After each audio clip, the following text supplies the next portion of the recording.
Hello everyone, welcome back once again my YouTube channel जिसका नाम है प्रिंसेस विनीता। और जैसे कि आप जानते हैं कि lecture number 1 human respiratory system में मैंने आपको बताया था कि रेस्पिरेटरी सिस्टम क्या होता है और ये क्यों ज़रूरी होता है, कौन से पार्ट इन्वॉल्व होते हैं और कौन सी गैसेस इन्वॉल्व होती हैं, कहाँ से कहाँ तक स्टार्ट होता है, कहाँ जो पार्ट्स होते हैं तो उनका फंक्शन क्या होता है, वो कौन सा इंपॉर्टेंट रोल निभाते हैं रेस्पिरेटरी सिस्टम में और किस तरीके से। तो आइए आज हम जानते हैं इसी के बारे में। जैसे कि हमने आपको पहले ही बता दिया था कि रेस्पिरेटरी सिस्टम हमारा कुछ इस तरीके से, जो कि नॉस्ट्रिल से मतलब एक्सटर्नल नॉस्ट्रिल से लंग्स तक पूरा होता है। यहीं पे हमारा एक्सचेंजिंग पार्ट या फिर जो पार्ट सांस लेते हैं वो पार्ट हमारे यहीं पे प्रेजेंट होते हैं, जिसके थ्रू हम लोग सांस लेते हैं। इसके पार्ट हैं जो मैंने आपको लैरिंक्स, एपिग्लॉटिस, ये सब चीज़ें बताई थी। तो ये किस तरीके से इम्पॉर्टेंट रोल निभाते हैं आज मैं उसी को बताऊंगी। आइए जानते हैं। जैसे फर्स्ट पार्ट हमारा है, यहाँ पे मैंने बताया था नॉस्ट्रिल्स होता है। नॉस्ट्रिल भी दो टाइप्स के होते हैं, external nostrils, internal nostrils. Short में हमने यहाँ पे लिखा है। यहाँ पे फेरिंग्स होता है और ये कि जैसे कि आप जानते हैं एपिग्लॉटिस बताया था, जो एक ढक्कन होता है, खाने को ऊपर नहीं आने देता है, रोकता है। और दूसरा क्या होता है ग्लॉटिस, की ओपनिंग होती है लैरिंक्स की, और उसके नीचे जो पार्ट होता है ये ट्रैकिया होता है। ट्रैकिया ही डिवाइड हो जाता है, 5th थोरेसिक कैविटी पे डिवाइड होता है। और हमने आपको ये भी बताया था जो हमारे लंग्स होते हैं ये डबल वॉल लेयर्ड होते हैं और इसमें कुछ फ्लूइड भरा होता है। इसके नीचे हमारा डायाफ्राम होता है। तो पहला पार्ट आइए हम जानते हैं कि हमने पहला पार्ट लिखा है लैरिंग्स, या इसी को हम वॉइस बॉक्स भी बोलते हैं। तो लैरिंग्स या वॉइस बॉक्स जो होता है क्योंकि बोलने के काम आता है, मतलब जब हम लोग बोलते हैं तो इसका इम्पॉर्टेंट रोल होता है, इसीलिए इसे वॉइस बॉक्स भी बोलते हैं। तो ये हमारा क्या होता है कार्टिलेजिनस बॉक्स होता है, मतलब कार्टिलेज से बना हुआ होता है। और ये लैरिंग्स हेल्प क्या करता है, help in the sound production. दूसरा जैसे कि आप पार्ट देख रहे हैं ग्लॉटिस, और ये ग्लॉटिस पार्ट यहाँ पे मैंने आपको डायग्राम में भी दिखाया है, जो कि ओपनिंग होती है लैरिंग्स की और इसके ऊपर एक ढक्कन लगा होता है जिसे बोलते हैं एपिग्लॉटिस, और वो एपिग्लॉटिस भी कार्टिलेज से बनी होती है। तो जो ग्लॉटिस पार्ट होता है, जैसे कि ये क्या होता है ओपनिंग ऑफ लैरिंग्स, ये लैरिंग्स की ओपनिंग होती है जैसे कि आप यहाँ पे देख रहे हैं डायग्राम के थ्रू। और ये क्या होता है कवर्ड बाय एपिग्लॉटिस ड्यूरिंग सॉलोइंग, मतलब खाना खाते टाइम क्या होता है जो ग्लॉटिस पार्ट होता है ये एपिग्लॉटिस से कवर्ड हो जाता है, ताकि खाते टाइम जो मेरा खाना है ये ऊपर बाहर ना आ जाए उल्टा, इसलिए ये एपिग्लॉटिस का ढक्कन लगा होता है, इसको खाना खाते हैं वो बाहर ना चला जाए। तो ढक्कन की तरह से मन समझ सकते हैं एपिग्लॉटिस होता है, जो कि ये भी कार्टिलेजिनस से बना हुआ होता है। तीसरा पार्ट जैसे हम लोग देख रहे हैं ट्रैकिया। ट्रैकिया पार्ट क्या होता है, मैंने आपको बताया था कि एक ट्यूब लाइक स्ट्रक्चर होता है, ये दिस इज ट्रैकिया। और रिंग्स दिख रही है कार्टिलेजिनस की रिंग्स होती हैं। और इसका क्या फंक्शन है, straight tube extending up to the mid thoracic cavity. तो ट्रैकिया जो होता है एक स्ट्रेट ट्यूब होता है, जैसे कि यहाँ पे देख सकते हैं ट्रैकिया जो स्ट्रेट ट्यूब होता है और ये extending up to the mid thoracic cavity. और एक चीज़ मैंने आपको जैसे अभी तक नहीं बताया कि हमारे लंग्स पहली बात कहाँ पे सिचुएटेड होते हैं। लंग जो होते हैं ये थोरेसिक कैविटी में सिचुएटेड होते हैं। इस पार्ट को बोलते हैं जहाँ पे लंग सिचुएटेड होते हैं उसे हम थोरेसिक कैविटी बोलते हैं, और वो थोरेसिक कैविटी में ही हमारे लंग्स होते हैं। ठीक है, जो ट्रैकिया है इसीलिए बताया गया ट्रैकिया स्ट्रेट ट्यूब होता है and extending up to mid thoracic cavity, और जो एक्सटेंड होता है वो मिड थोरेसिक कैविटी से एक्सटेंड हुआ है। ट्रैकिया ऑल्सो हैव 16 से 20 सी शेप कार्टिलेजिनस रिंग्स होती हैं। ट्रैकिया के पास सी शेप की कार्टिलेजिनस रिंग्स होती हैं। कितनी होती हैं, 16 से 20 तक होती हैं, और इसीलिए उनको क्या बोलते हैं ट्रैकियल रिंग्स बोलते हैं, क्योंकि वो ट्रैकिया में प्रेजेंट होती है, इसीलिए उन्हें ट्रैकियल रिंग्स बोलते हैं।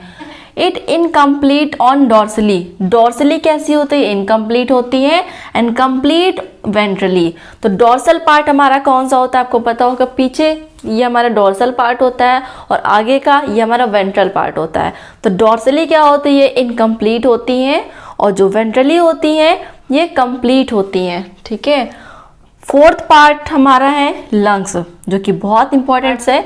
तो फोर्थ पार्ट इज लंग्स, और लंग्स हमारा किससे बना होता है, लंग्स हमारा ब्रोंकाई, ब्रोंकियोल, एल्वेलाई से मिलकर बना होता है। हमने आपको कल भी बताया था कि ब्रोंकाई, ब्रोंकियोल, एल्वेलाई कहाँ पर होती हैं, कि ट्रैकिया हमारा कई पार्ट्स में डिवाइड होके bronchi, primary bronchi, secondary bronchi, tertiary bronchi, यही डिवाइड हो के कई पार्ट बनाते हैं, उन्हीं को ब्रोंकाई बोलते हैं। फाइनली ब्रोंक्यूल बनाते हैं, ब्रोंक्यूल के बाद एल्वोलाई बनाते हैं।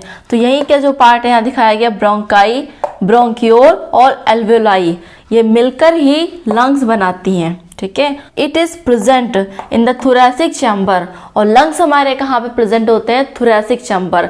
हमारा जो मिडिल पार्ट होता है इसे थोरैसिक चैम्बर बोलते हैं। तो हमारे लंग्स कहाँ प्रेजेंट होते हैं? थोरैसिक चैम्बर में लंग्स हमारे प्रेजेंट होते हैं। चैम्बर जहाँ पे लंग्स हमारे प्रेजेंट होते हैं, हमने पहले बताया था थोरैसिक चैम्बर जो होते हैं वो फॉर्म्ड होते हैं, मतलब किस तरीके से, किस तरफ से बनते हैं? Formed by dorsally vertebral column से बनते हैं। वर्टिब्रल कॉलम मतलब जो पीछे की बैकबोन रीढ़ की हड्डी होती है उससे बनते हैं। वेंट्रली देखा जाए तो स्टर्नम से बनते हैं, जो कि दो रिब्स के बीच में स्टर्नम प्रेजेंट होता है। और लेटरली देखा जाए साइड में तो रिब्स से बनता है। और लोअर शेप्ड अगर देख रहे हैं, अगर लोअर शेप्ड नीचे की साइड देख रहे हैं तो डायाफ्राम से बनता है। फिफ्थ पार्ट है प्लूरल मेम्ब्रेन। प्लूरल मेम्ब्रेन जैसे कि मैंने आपको यहाँ पे बताया था, प्लूरल मेम्ब्रेन हमारा लंग्स जो होता है वो डबल वॉल होता है। तो प्लूरल मेम्ब्रेन ये हमारी ये प्लूरल मेम्ब्रेन है, दोनों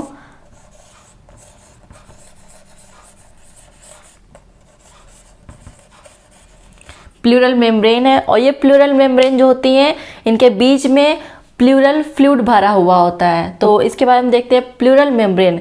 तो प्लूरल मेम्ब्रेन हमारी कैसी होती है? डबल लेयर होती है, और वो डबल लेयर जो होती है वो भरी हुई थी फ्लूइड से, जिसे बोलते हैं pleural fluid.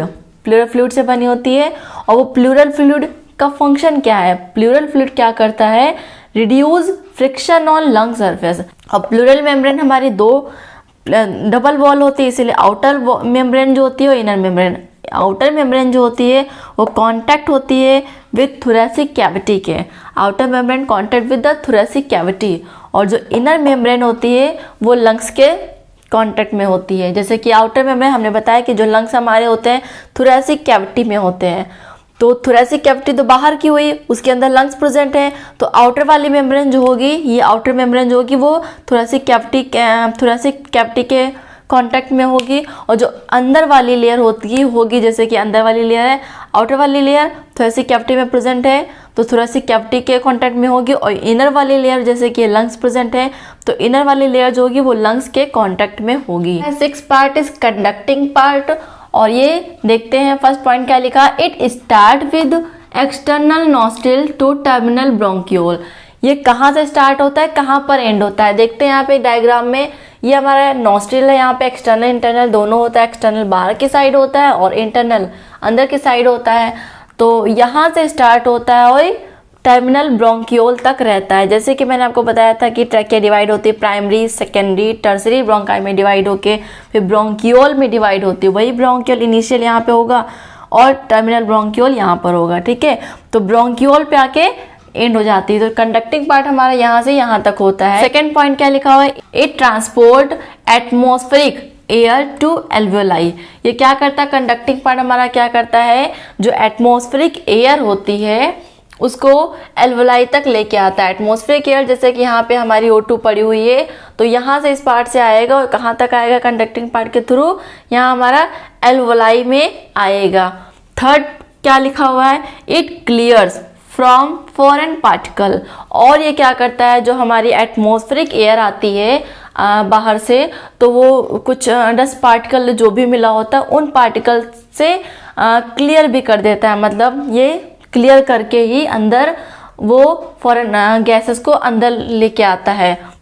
Fourth point, it makes atmospheric air humid. तो हमारी जो एटमॉस्फेरिक एयर होती है वो ह्यूमिड बना देती है, थोड़ा सा नम टाइप का बना देती है, ह्यूमिड बना देती है। It makes atmospheric air humid बना देती है। मॉइस्चराइजर थोड़ा सा होता है, मॉइस्चर टाइप का बना देती है। फिफ्थ पॉइंट क्या है, bring temperature of atmospheric air up to body temperature. और ये क्या करता है, जो एटमॉस्फेरिक एयर होती है उसका कैसा टेम्परेचर है, बॉडी टेम्परेचर, तो वो कंडक्टिंग पार्ट ही करता है कि जो बॉडी का टेम्परेचर है उसी के बराबर लेकर आता है जो एटमॉस्फेरिक एयर का टेम्परेचर होता है। Seventh part is exchange part और रेस्पिरेटरी पार्ट। एक्सचेंज पार्ट को ही रेस्पिरेटरी पार्ट भी बोलते हैं। और ये किससे मिलकर बना हुआ होता है हमारा एक्सचेंज या रेस्पिरेटरी पार्ट? तो एल्वोलाई और उनकी डक्ट। एल्वोलाई हमारे जो लंग्स के अंदर प्रेजेंट हैं, तो ये एल्वोलाई और इनकी डक्ट दोनों से मिलकर हमारा एक्सचेंज और रेस्पिरेटरी पार्ट मिलकर बना हुआ होता है, ठीक है। और इसका फंक्शन क्या होता है? तो इसका मेन फंक्शन मतलब these are sites of actual diffusion of O2 and CO2 between blood and atmospheric air. तो ये क्या होती है? मेन साइट होती है जहाँ पर O2 और CO2 का एक्सचेंज होता है या डिफ्यूजन होता है बिटवीन ब्लड, मतलब यहाँ पे जो ब्लड होता है, ब्लड और एटमॉस्फेरिक एयर के बीच में।